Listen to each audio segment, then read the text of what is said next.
Kahit mali na ang daan,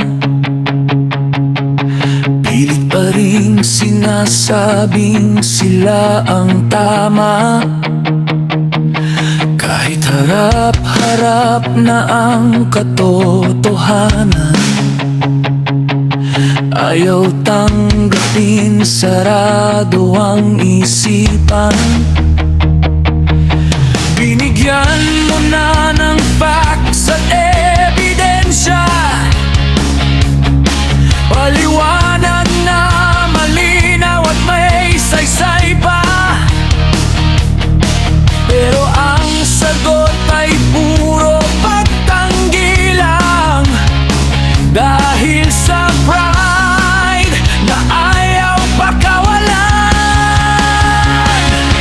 Imbis na matuto sa pagkakamali, mas piniling manatili sa sariling guni. Ayaw magbago, ayaw tumingin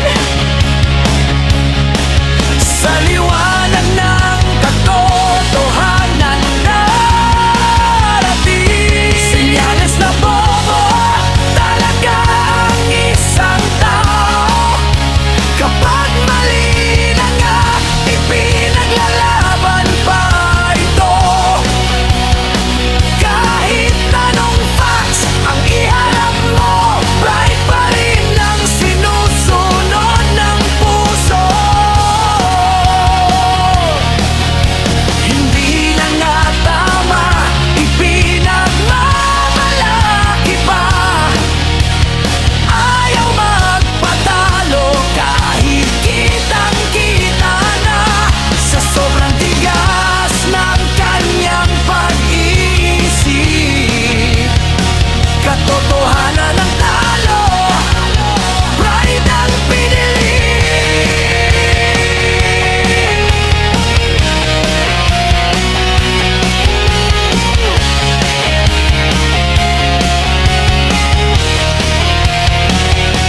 Nakakatawang tingnan pero nakakalungkot din,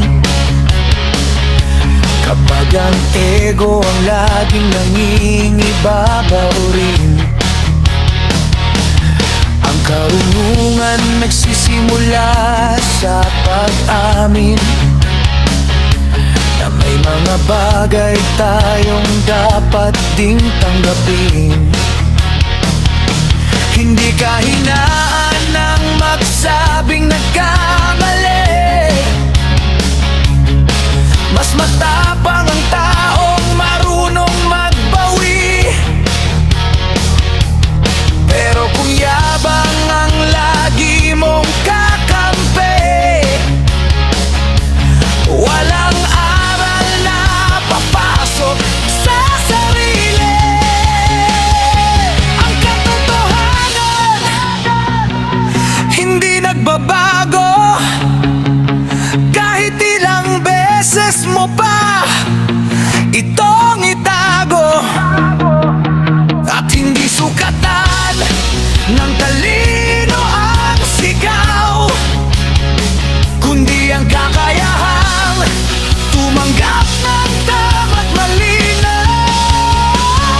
Senyales na bobo talaga ang isang tao, kapag mali na nga ipinaglalaban pa ito. Kahit may ebidensya na nakaharap sa'yo, ayaw pa rin tanggapin ang totoo.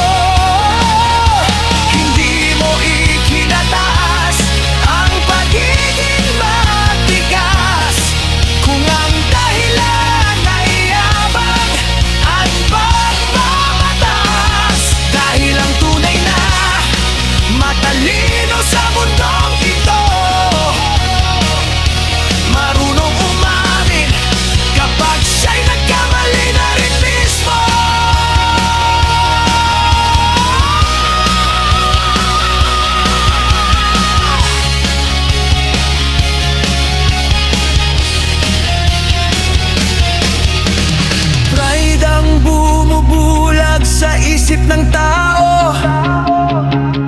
Katotohanan ng ilaw na dapat sundan mo.